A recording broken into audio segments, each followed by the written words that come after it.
Baik, Assalamualaikum warahmatullahi wabarakatuh. Selamat pagi teman-teman semua pejuang NIP CPNS 2021. Oke, jadi pada kesempatan kali ini saya ingin sharing materi TWK masa Orde Baru di episode 11 ya.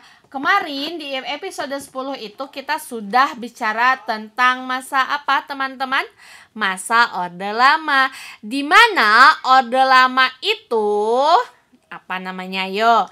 Orde Lama itu namanya adalah demokrasi terpimpin. Nah, setelah Orde Lama ini runtuh ya, ditandai dengan lengsernya Presiden Soekarno. Ya, lengsernya Presiden Soekarno. Nah, Presiden Soekarno lengser pada tanggal 22 Februari 1967, lalu diganti dengan siapa? Dengan Presiden Soeharto ya. Diganti oleh Presiden Soeharto pada masa Orde Baru. Di mana Orde Baru itu terjadi mulai tahun 1967 sampai dengan tahun 1998.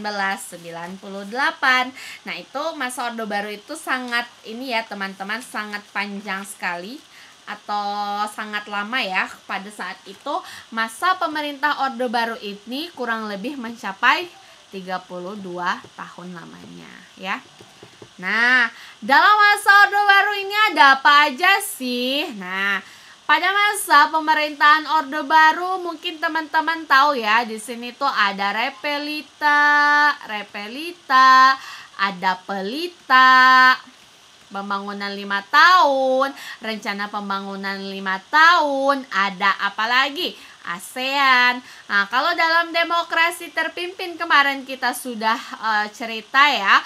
Kalau pada masa demokrasi terpimpin itu ada politik mercusuar, pada masa demokrasi liberal itu ada Konferensi Asia Afrika. Nah, pada masa demokrasi Orde Baru atau masa Orde Baru itu bukan demokrasi Orde Baru ya, masa pemerintah Orde Baru itu ada apa yang penting nih? Konferensi ini ya, ada ASEAN atau yang kita kenal dengan apa? Deklarasi Bangkok ya. Jadi deklarasi Bangkok itu sama dengan ASEAN atau deklarasi ASEAN, sama aja, yaitu hanya tempatnya saja. Dia itu kan tempatnya di Bangkok, Thailand, makanya disebut dengan deklarasi Bangkok. Tapi sebenarnya yang sering kita dengar itu adalah istilah dari ASEAN ya, Association of Southeast Asian Nation. Nah, jadi pada masa Orde Baru nanti kita akan bicara tentang Pelita, Repelita, ASEAN, dan lain sebagainya. Oke? Nah, oke, sebelum kita memulai, marilah kita berdoa dulu ya. Menurut agama dan kepercayaan masing-masing, berdoa dipersilakan.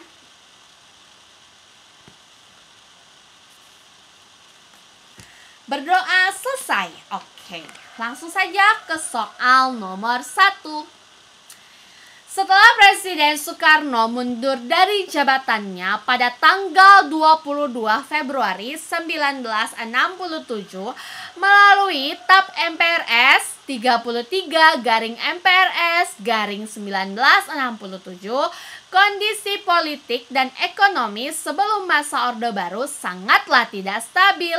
Akhirnya, Presiden Soeharto yang merupakan pengganti dari Presiden Soekarno segera melaksanakan program dengan menciptakan stabilitas politik dan ekonomi. Langkah pertama yang dilakukan adalah dengan menerapkan kebijakan stabilitasi politik, di mana stabilitasi politik luar negeri yang diterapkan pada saat itu adalah, silakan dijawab dulu teman-teman. Jadi di sini ada stabilitas politik luar negeri nih. Yuk, apa jawabannya? Wah, mantap, sudah banyak yang menjawab A ya teman-teman. Betul sekali ya.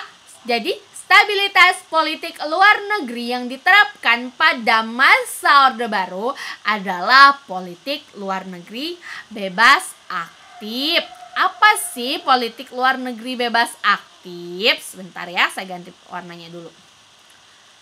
Nah, politik luar negeri bebas aktif adalah tidak mau, tidak condong kemana? Tidak condong ke blok barat atau blok timur.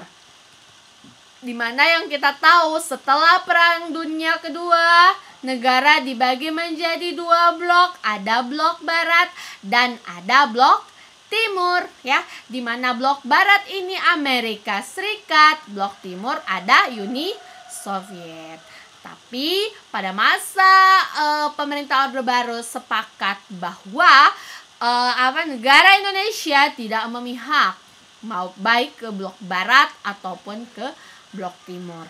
Nah, salah satu aplikasi dari politik luar negeri bebas aktif adalah apa? Mengirimkan teman-teman? Mengirimkan pasukan Garuda ya, yang sangat terkenal ya.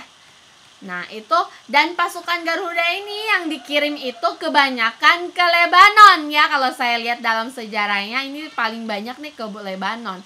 Pasukan Garuda yang sudah dikirimkan.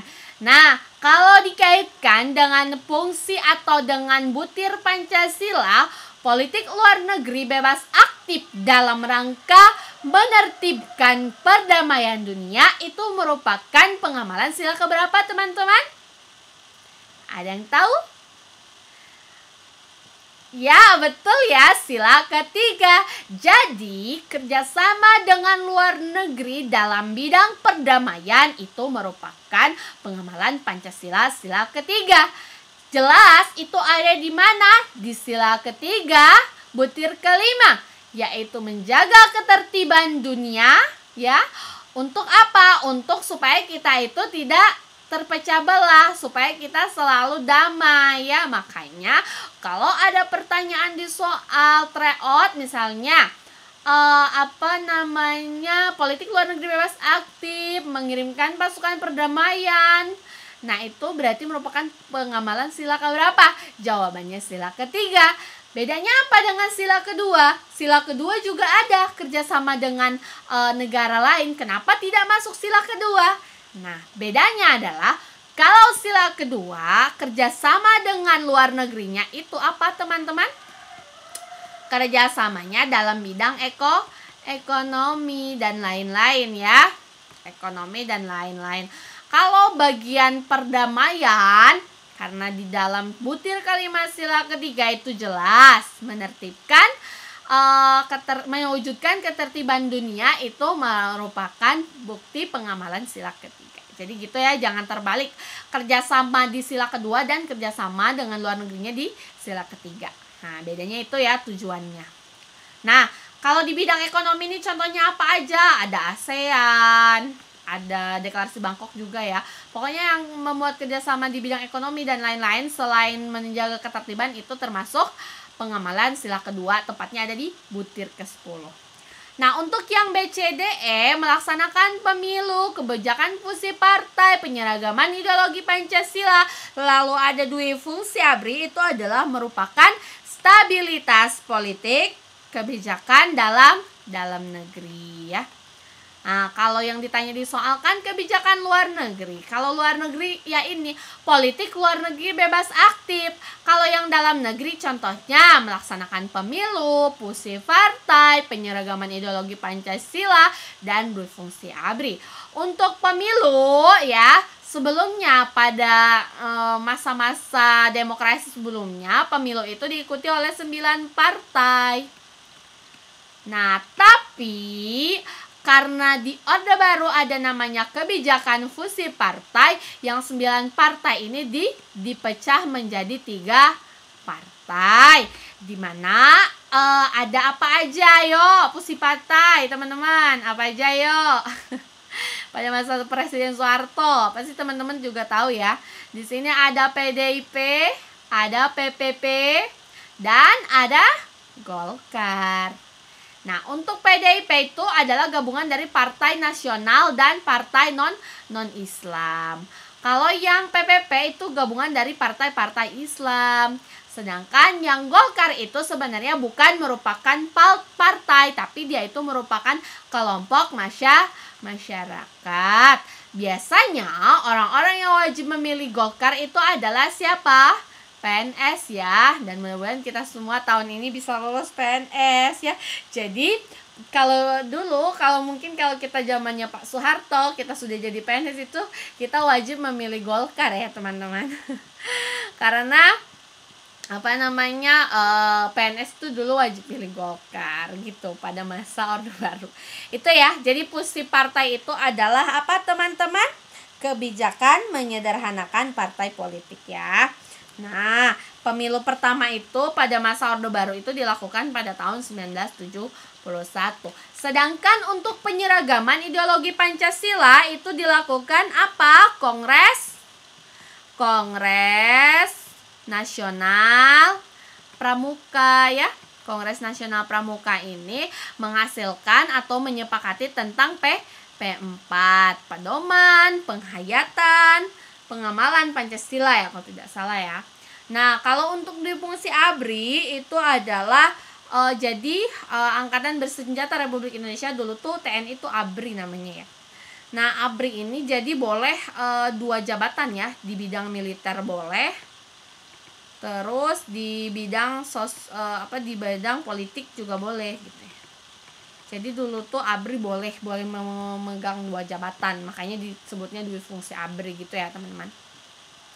Nah, untuk penjelasannya adalah politik luar negeri bebas aktif ya jawabannya. Yang dimaksud bebas aktif adalah politik luar negeri yang pada hakikatnya bukan merupakan politik netral, melainkan politik luar negeri yang bebas menentukan sikap dan kebijaksanaan terhadap permasalahan internasional dan tidak meningkatkan diri pada satu kekuatan dunia secara aktif, memberikan sumbangan baik dalam bentuk pemikiran maupun partisipasi aktif dalam menyelesaikan konflik, sengketa dan permasalahan dunia. Artinya Indonesia itu tidak condong kemana? Ke blok barat dan blok timur ya. Makanya Indonesia menganut sistem politik luar negeri bebas aktif. Kita turut serta dalam perdamaian dunia. Tapi kalau ada kayak memihak gitu, kita tidak memihak salah satu blok. Dan ini juga sudah pernah ya dilontarkan oleh Presiden Soekarno sebelumnya di Demokrasi Liberal kalau tidak salah. Itu ada namanya gerakan non-blok ya. Gerakan non-blok itu kan cikal bakal dari Konferensi Asia Afrika gitu ya teman-teman. Oke, lanjut. Nah, di sini ada peta konsep kebijakan politik pada masa Orde Baru. Stabilitas politik luar negeri tadi yang sudah saya jelaskan ya. Jadi stabilitas politik luar negeri itu tidak mau memihak antara blok barat dan blok timur. Ini coba saya uraikan apa aja sih yang dilakukan. Nah, pada stabilitas politik luar negeri yang dilakukan adalah apa? Mengakhiri konfrontasi dengan Malaysia ya. Seperti yang kita ketahui bahwa sebelumnya pada masa demokrasi terpimpin atau Orde Lama kita sedang mengalami permasalahan dengan Malaysia, konfrontasi dengan Malaysia. Nah, pada saat Orde Baru, Presiden Soeharto ketika menjabat menjadi presiden, dia segera melakukan stabilitas politik luar negeri. Jadi yang tadinya kita musuhan dengan Malaysia segera diakhiri ya, dengan cara datang kepada menteri luar negerinya, yaitu adalah siapa? Tun Abdul Rojak, supaya didamaikan lah ya antara Indonesia dengan Malaysia kayak gitu ya. Nah, terus ada apa lagi? Ada di sini kembali menjadi anggota PBB. Nah, kembali jadi anggota PBB ya. Jadi PBB lagi. Nah, seperti yang kita ketahui bahwa sebelumnya pada masa Orde Lama kita sempat keluar dari PBB ya pada tanggal 31 Desember 1964, atau ada juga beberapa sumber yang menyebutkan bahwa kita keluar dari PBB itu tanggal 7 Januari 1965. Itu hanya beda seminggu ya teman-teman. Gak apa-apa, nanti insya Allah di soal SKD soalnya kalau ada tanggal 31 berarti tanggal 7-nya nggak ada, atau kalau ada tanggal 7 berarti tanggal 31-nya nggak ada. Oke. Nah, setelah Indonesia sempat keluar, lalu Indonesia kembali lagi nih jadi anggota PBB ya. Jadi anggota tidak tetap. Jadi diangkat menjadi anggota tidak tetap Dewan Keamanan PBB. Nah, apalagi yang dilakukan dalam politik luar negeri ini adalah membentuk atau memprakarsai pembentuknya ASEAN ya. Kalau di demokrasi liberal itu Konferensi Asia Afrika, kalau pada masa Orde Baru itu adalah ASEAN. ASEAN apa?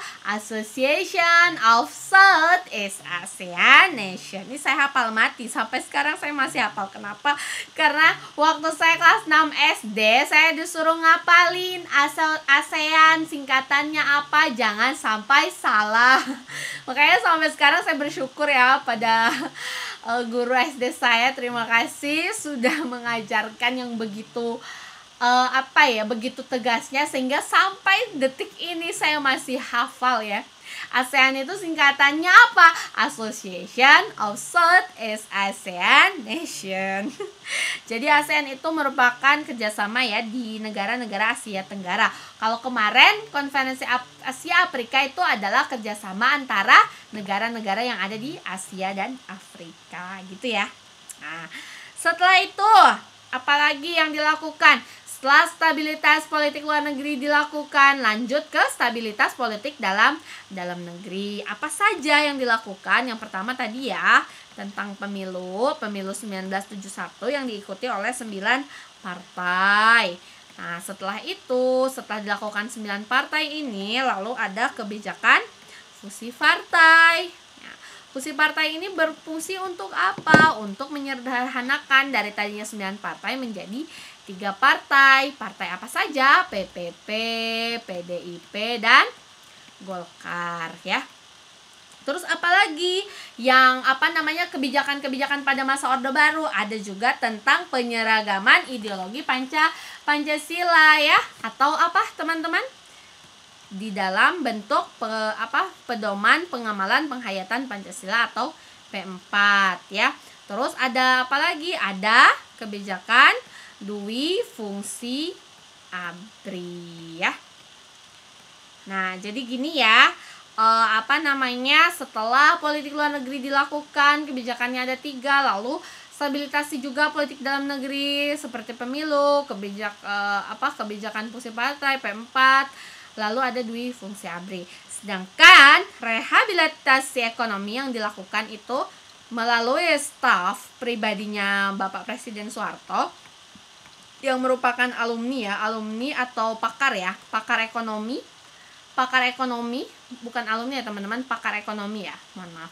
Pakar ekonomi dari Universitas Indonesia, bahwa dalam rehabilitasi ekonomi yang harus dilakukan adalah yang pertama itu apa teman-teman? Apa yo? Menanggulangi masalah utang piutang ya. Menanggulangi masalah utang piutang. Nah, maksudnya gimana? Jadi kan pada masa Orde Lama kan kita sudah lumayan ada hutang ya teman-teman. Kayak kita buat politik mercusuar, membangun bangunan mewah, GBK, Monas, Semanggi, Jembatan Ampera, itu kan butuh dana dan itu kan kita pinjam. Nah, mungkin pada masa Orde Baru ini kan sudah jatuh tempo waktunya bayar nih, tapi karena masih baru kepemimpinan, makanya di sini Bapak Presiden beserta pakar ekonomi dari UI itu mengatur jadwal untuk pelunasan hutang. Jadi supaya pembayaran hutangnya itu dikasih jangka waktu lagi gitu ya istilahnya.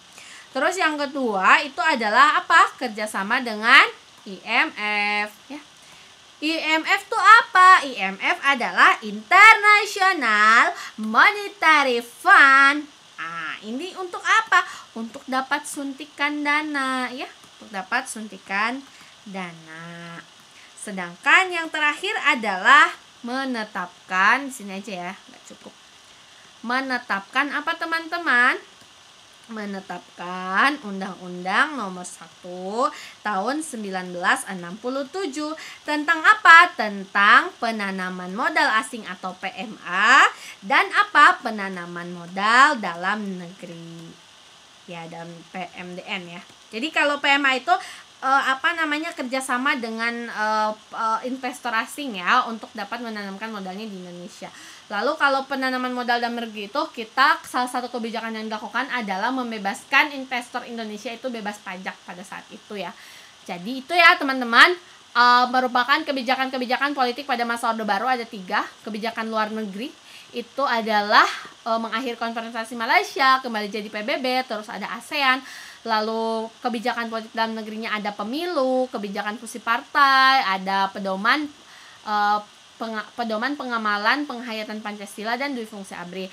Sedangkan untuk rehabilitasi ekonomi itu ada mengurangi masalah utang piutang ya, terus kerjasama IMF dan menetapkan Undang-Undang Nomor 1 1967 tentang penanaman modal asing dan penanaman modal dalam negeri. Oke, jelas ya teman-teman. Oke, kita lanjut ke soal nomor 2. Salah satu kebijakan politik luar negeri bebas aktif yang dicanangkan oleh pemerintah Orde Baru adalah dengan memprakarsai pendirian ASEAN, di mana ASEAN ini merupakan perhimpunan bangsa Asia Tenggara yang merupakan organisasi geopolitik dan ekonomi dari negara-negara di kawasan Asia Tenggara yang didirikan di Bangkok pada tanggal 8 Agustus 1967. Tujuan didirikan ASEAN adalah untuk memajukan kehidupan ekonomi, kemajuan sosial, dan lain-lain. Adapun yang melandasi berdirinya ASEAN yaitu dengan ditandatanganinya Deklarasi Bangkok. Berikut ini merupakan negara pendiri ASEAN kecuali, ayo dijawab dulu teman-teman, jawabannya apa nih? Nomor 2. Kecuali ya. Wah, mantap, banyak yang sudah menjawab. Luar biasa. Apakah benar? Bukannya Jepang itu Asia juga ya? Kenapa dia nggak termasuk? Oke, Jepang menjajah, ya betul sekali. Jadi Jepang itu bukan ya. Jepang bukan merupakan negara-negara pendiri ASEAN. Negara-negara pendiri ASEAN itu terdiri dari Indonesia, Thailand, Singapura, dan juga Malaysia. Di mana Indonesia pada saat itu diwakili oleh Menteri Luar Negeri kita, yaitu adalah Adam Malik ya.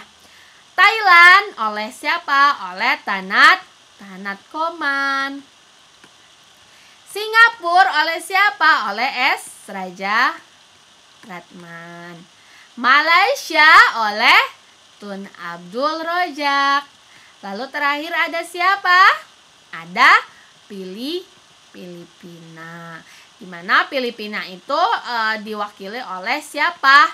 Bapak Narciso Ramos. Dan ini harus ingat ya teman-teman, karena sering banget nih ditanya di soal tryout, takutnya nanti ada ya di soal sesungguhnya. Oke, untuk pembahasannya seperti ini. Nah, Jepang bukan merupakan salah satu dari 5 pendiri ASEAN. Adapun negara pendiri ASEAN yang mendatangani Deklarasi Bangkok adalah Indonesia Bapak Adam Malik, Malaysia Bapak Tun Abdul Rojak, Singapura S. Raja Ratman, Thailand Tanat Koman, lalu Filipina Narciso Ramos. Ini disingkat jadi apa teman-teman? Ada jembatan keledainya yang sudah saya buat ya.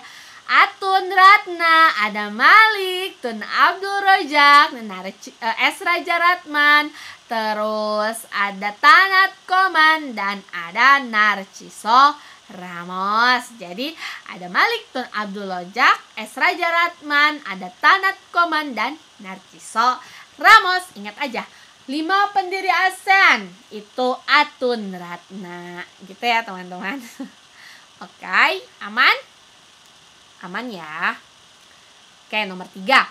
Ciri-ciri dari berlangsungnya pemerintah Orde Baru yaitu pelaksanaan Pancasila dan Undang-Undang 1945 secara murni dan konsekuen.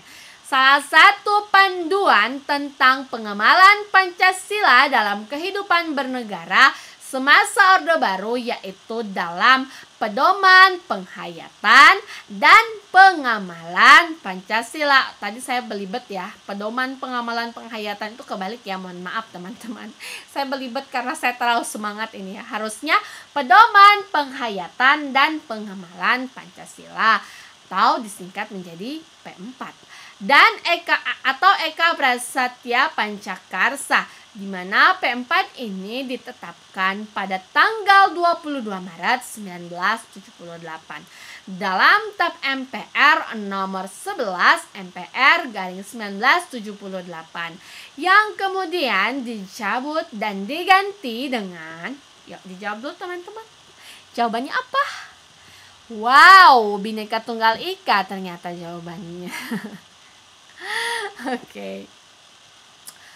Jadi ini jawabannya adalah yang B ya teman-teman. Bukan yang A atau yang C, bukannya. Ini mungkin tahunnya sama. Ini enggak ya. Yang ini kan masa sebelum Presiden Soeharto sih? Enggak ya. 1963 tuh enggak. Nah, kalau yang 33 1967 ini lengsernya siapa? Presiden Soekarno ya. Lengsernya Presiden Soekarno dalam TAP MPR itu kalau tidak salah. Nah, kalau yang B ini adalah TAP MPR nomor 18 MPR 1998 tentang pedoman penghayatan dan pengembangan Pancasila. Jadi awalnya itu kan di TAP MPR nomor 11 1978, P4 ini itu ada 36 butir. Kemudian diganti nih pada tahun 98 dengan TAP MPR nomor 18 MPR 98 itu menjadi 45 butir yang sering kita tahu ya teman-teman.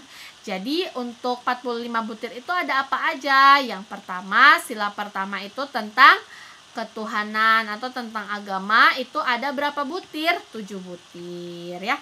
Lalu apalagi teman-teman? Kemanusiaan. Kemanusiaan ada berapa butir? Ada 10 butir.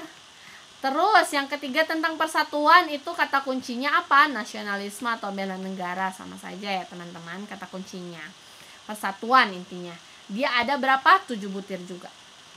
Terus ada apa lagi nih? Ada demokrasi ya, untuk kerakyatan, permusyawaratan, itu sila keempat ya. Itu ada berapa butir? Ada 10 butir. Terus sila kelima itu adalah tentang keadilan. Di sini ada 11 butir ya.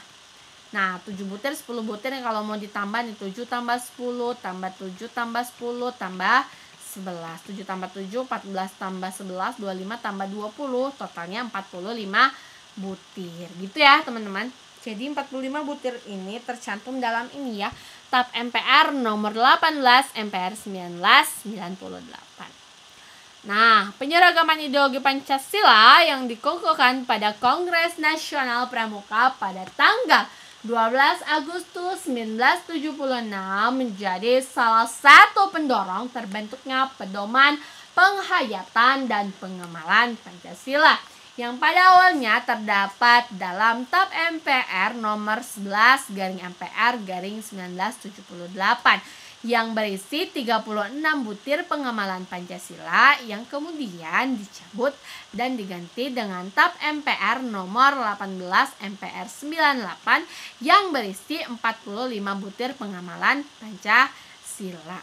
Setelah itu adanya TAP MPR ini yaitu pelaksanaan kembali Pancasila dan Undang-Undang 1945 secara murni dan konsekuen.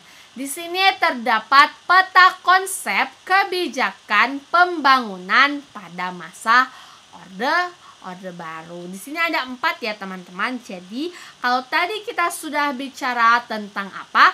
Tentang stabilitas politik, stabilitas ekonomi, maka pada saat ini kita bahas tentang stabilitas kebijakan pembangunan. Di mana pembangunan nasional ini untuk apa? Untuk mewujudkan tujuan nasional.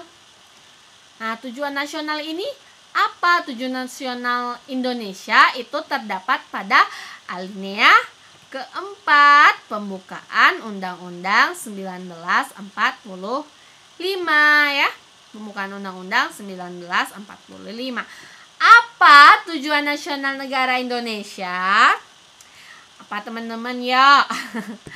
Jadi tujuan pembangunan nasional Indonesia adalah melindungi segenap bangsa Indonesia dan seluruh tumpah darah Indonesia, memajukan kesejahteraan umum, terus apalagi ada mencerdaskan kehidupan bangsa dan ikut serta melaksanakan ketertiban dunia ya.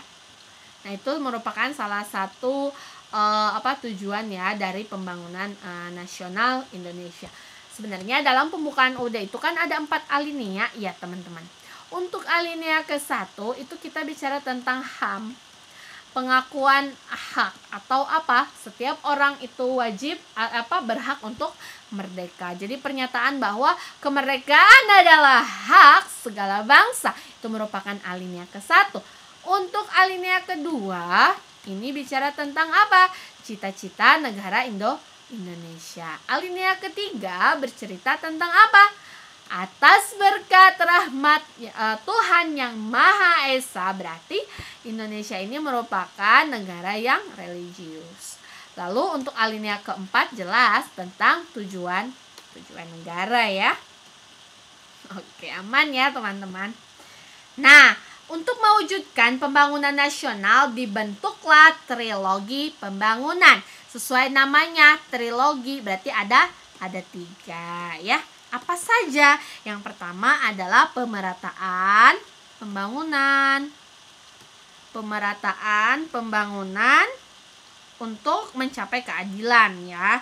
Terus ada lagi perhubung atau pertumbuhan ekonomi yang cukup tinggi ya. Ekonomi yang cukup tinggi. Terus ada lagi yang terakhir adalah stabilitas nasional yang sehat dan dinamis. Nah, ini merupakan trilogi dari pembangunan nasional.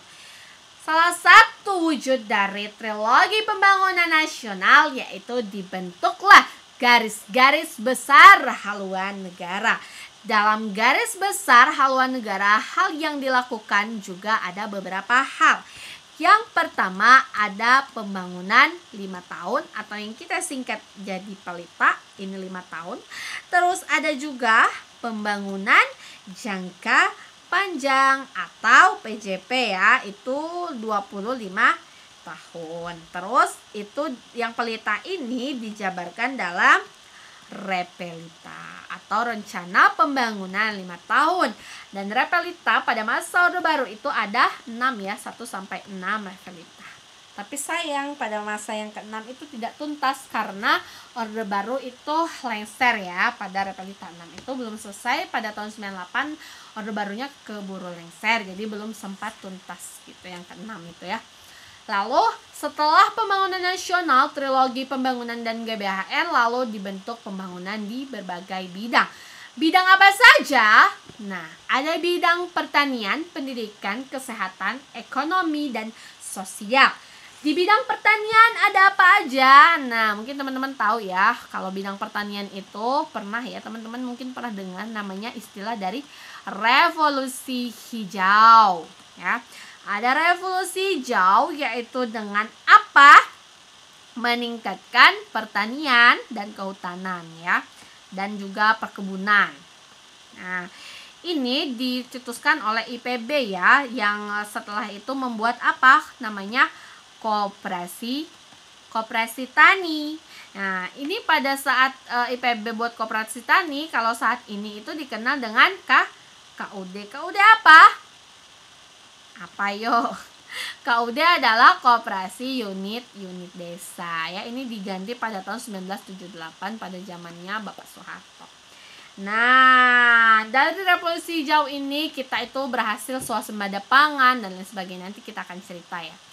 Nah, yang kedua dalam bidang pertanian juga dilakukan ada namanya PPL, yaitu penyuluh pertanian lapangan. Nah, ini si penyuluh-penyuluh ini biasanya dilakukan penyuluhan ke desa-desa ya, teman-teman, supaya si petani-petani itu yang masih menggunakan cara yang lama, ada cara terbaru nih dari penyuluh pertanian ini, nanti bisa disosialisasikan supaya petani itu bisa lebih efektif lagi. Selain itu ada juga pembentukan namanya teman-teman? Bulog, yang sampai sekarang masih ada ya. Jadi Bulog itu untuk menjaga stok beras ya teman-teman, stok beras, dan dia ini bekerja sama dengan KUD ya. dalam menjaga si beras ini, pemenuhan kebutuhan akan beras. Jadi gitu ya untuk bidang pertanian. Setelah bidang pertanian ada apa lagi? Ada bidang pendidikan. Nah, salah satu kebijakan pada masa Orde Baru di bidang pendidikan itu adalah memberantas buta huruf. Terus apalagi? Menciptakan atau membangun sekolah-sekolah, contohnya SD Impres. Mungkin teman-teman dulu sering dengar ya nama istilah SD Impres. Jadi SD Impres itu merupakan SD Instruksi Presiden ya, yang dibentuk pada Orde Baru, dan dia itu dibentuk atau dibangun itu kurang lebih dari 100.000 bangunan sekolah gitu ya. Nah, terus supaya apa? Supaya merata. Terus ada apa lagi? Ada program wajib belajar 9 tahun. Kalau sekarang mah harus 12 tahun ya. Kalau bisa sampai perguruan tinggi. Kalau dulu nih 9 tahun ya. Jadi kalau sekarang itu kan 12 tahun sampai SMA kan. Nah, jadi pada masa Orde Baru nih baru ada 3 ini untuk bidang pendidikannya, kebijakannya ya. Sedangkan di bidang kesehatan itu ada namanya Kesmas. Kesmas itu apa? Kesehatan masyarakat. Direalisasikannya dengan apa? Dengan adanya puskesmas, terus adanya posyandu ya, pos pelayanan terpadu, ada pusat kesehatan masyarakat. Nah, ini tuh sebenarnya dibentuk pada masa Orde Baru ya teman-teman. Mungkin teman-teman yang dari nakes ya ada yang baru tahu kah? Jadi puskesmas itu awalnya pada masa Orde Baru dibentuk ya, merupakan kebijakan dalam bidang pendidikan kesehatan, mohon maaf. Nah, setelah itu apalagi ini yang dibentuk? Ada juga namanya program KB ya. Jadi pada dulu itu mungkin nenek-nenek teman-teman sekalian itu banyak ya, mungkin yang anaknya 10, 12 dan lain sebagainya. Karena belum ada KB ya dulu ya. Nah, makanya pada saat itu Ibu Tin Soeharto itu mencetuskan program KB ini. Makanya sampai sekarang kan Indonesia pakai KB ya, 2 anak lebih baik. Jadi KB ini juga merupakan salah satu kebijakan di bidang kesehatan pada masa Orde Baru. Setelah itu selain program KB juga ada namanya BKKBN, di mana BKKBN ini berfungsi untuk melakukan pelatihan kepada siapa? Kepada ibu-ibu, supaya ibu-ibu nih mau KB. Ayo Bu, KB Bu, biar apa? Biar nggak habis melahirkan, selesai nifas, hamil lagi kan kasihan juga ya. Makanya di sini untuk menekan jumlah pertumbuhan penduduk juga dilakukanlah ini KB ya, program KB. Oke, teman-teman. Setelah itu ada juga di bidang ekonomi, di mana bidang ekonomi ini mengikuti pasal 33 UUD 1945. Tepatnya ada di beberapa nih. Bab 14 ya, teman-teman.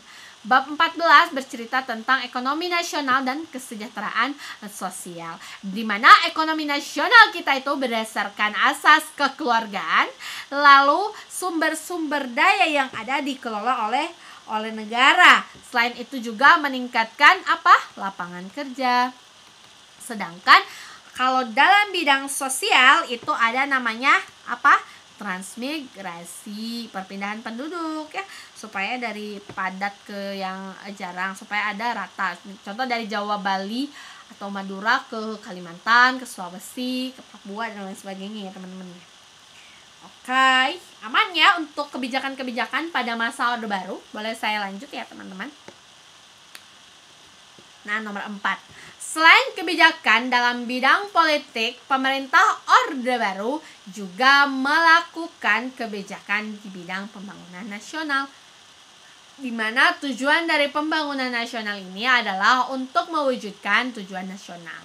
Dalam pembukaan UUD 1945 alinea 4, melindungi segenap bangsa Indonesia dan seluruh tumpah darah Indonesia dan lain-lain, di mana dalam pelaksanaan kebijakan nasional harus dilakukan dengan cara trilogi pembangunan, yang salah satu isinya adalah ini tadi sudah saya sebutkan ya teman-teman, trilogi pembangunan ini. Oke, dijawab dulu ya, jawabannya apakah? Oke, banyak yang sudah menjawab ya. Betul sekali, merupakan stabilitas nasional yang sehat dan dinamis. Kalau bubarkan PKI ormas-ormas ini terturai ya teman-teman, 3 tuntutan rakyat. Kalau program catur karya, pemutusan hubungan RRC, dibuka kembali hubungan diplomatik dengan Malaysia itu merupakan salah satu kebijakan dari apa? Pemerintah Orde Baru pada masa kabinet Ampera. Nah, Ampera itu apa?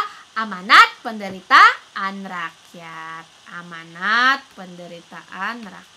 Jadi kalau kemarin itu kita bicara ya, untuk Orde Lama itu ada namanya kabinet atau DPR GR gitu-gitu ya. Ada kalau kabinet itu kan kalau dalam demokrasi liberal ada kabinet Barudin Harahap, kabinet Wilopo ya, ada kabinet Ali Sastramidjojo. Nah, kalau pada masa Orde Baru ini kita kenal namanya ada kabinet Ampera, Amanat Penderitaan Rakyat, di mana salah satu kebijakan dalam kabinet Ampera itu adalah melakukan program catur karya, pemutusan hubungan dengan RRC, dibukanya kembali hubungan diplomatik dengan Malaysia ya. Nah, kalau yang ditanya di soal itu kan tentang isi dari trilogi pembangunan. Nah, kalau isi trilogi pembangunan kan ini salah satunya adalah stabilitas nasional yang sehat dan dinamis ya.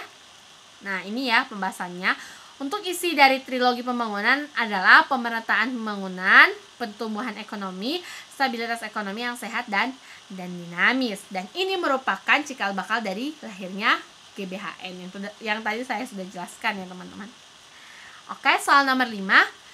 Setelah adanya trilogi pembangunan, mulailah pemerintah Orde Baru membangun pembangunan di berbagai bidang. Salah satunya adalah di bidang pertanian. Pada bidang pertanian, pemerintah Orde Baru menggalakkan program Revolusi Hijau, di mana Revolusi Hijau ini pada dasarnya merupakan suatu perubahan cara bercocok tanam dari cara tradisional ke cara modern. Adapun 4 program Revolusi Hijau diantaranya kecuali, yuk dijawab dulu yuk. Apa ini jawabannya ya kira-kira? Oke, ini banyak nih yang sudah menjawab ya. Jawabannya kebanyakan teman-teman A ya. Betul ya teman-teman. Jadi program Revolusi Hijau itu kecuali ini deradikalisasi. Ada yang tahu deradikalisasi ini apa? Oke, mantap. Jadi deradikalisasi itu adalah proses ini ya, kayak pemulihannya dari orang-orang yang sudah terpapar radikal, paham radikal ya. Ini ada ya teman-teman di episode tentang radikalisme. Untuk deradikalisasi ini sebenarnya ada tahap-tahapannya ya. Jadi ada beberapa tahapan itu dan ada di undang-undangnya, undang-undang tentang tindak pidana terorisme ya. Jadi deradikalisasi itu kalau kita analogikan, kalau kayak orang yang sudah mengidap narkoba itu kan supaya dia nggak kecanduan lagi kan dilakukan rehabilitasi. Nah, kalau yang orang sudah mengidap atau pernah menganut paham radikal itu diobatinya dengan cara atau dipulihkannya dengan cara deradikalisasi gitu ya. Jadi deradikalisasi itu bukan merupakan program dari Revolusi Hijau. Nah, sedangkan untuk program Revolusi Hijau itu ada yang pertama intensifikasi. Di mana intensifikasi itu apa, teman-teman? Pemanfaatan pertanian secara optimal. Sedangkan ekstensifikasi itu apa? Perluasan lahan pertanian. Lalu ada lagi apa? Disertifikasi. Kalau diversifikasi itu apa teman-teman? Keanekaragaman. Usaha apa? Usaha pertanian dan tanaman. Ada lagi, ini bukan intensifikasinya, harusnya rehabilitasi ya teman-teman. Satu lagi rehabilitasi, tapi bukan rehabilitasi yang makna yang buat yang pengidap narkoba, bukan ya. Rehabilitasi di sini adalah perbaikan lahan pertanian. Jadi kalau saya cara mengingatnya, kalau inten itu pemanfaatan, kalau extend itu perluasan, kalau disertifikasi itu keanekaragaman, sedangkan kalau rehabilitasi itu perbaikan. intent pemanfaatan, extend perluasan, dasar keanekaragaman, rehabilitasi, perbaikan lahan pertanian, supaya teman-teman mudah mengingatnya. Oke, ini ya. Jadi jawabannya adalah deradikalisasi yang bukan merupakan program dari revolusi hijau ya. Ini harusnya dalam ya, teman. Nah, 4 program dalam revolusi hijau ditetapkan pada masa pemerintah Orde Baru adalah sebagai berikut. Yang pertama, intensifikasi atau pemanfaatan pertanian secara optimal, ekstensifikasi perluasan lahan pertanian, diversifikasi keanekaragaman, dan rehabilitasi itu adalah perbaikan ya. Bentar, ini saya buletin ya. Nah, ini kita singkat menjadi apa? Intens di rehab, intensifikasi, ekstensifikasi, terus diversifikasi, dan rehabilitasi. Ini merupakan jembatan keledai yang saya buat ya.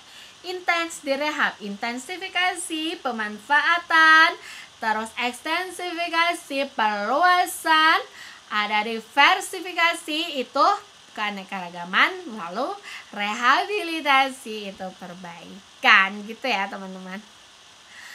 Oke, ternyata sudah selesai. Jadi episode selanjutnya karena Orde Baru ini luas ya, makanya saya buat menjadi 2 episode.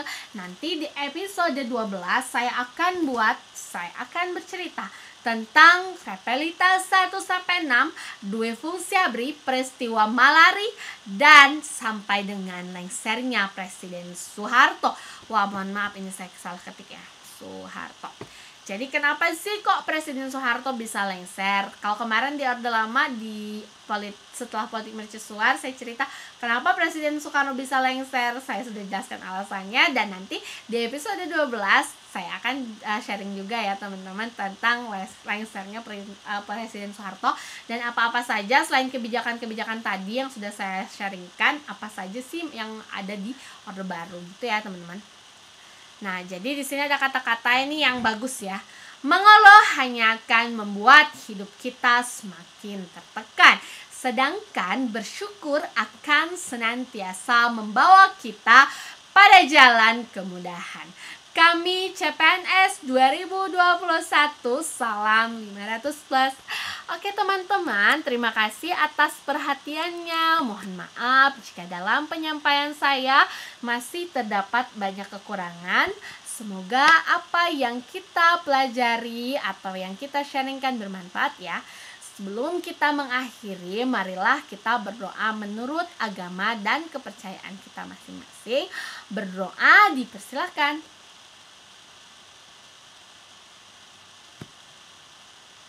Berdoa selesai. Oke, baik teman-teman, terima kasih atas perhatiannya. Selamat pagi, happy weekend, dan selamat beraktivitas kembali. Saya Santi Rusmahanti, mohon izin pamit.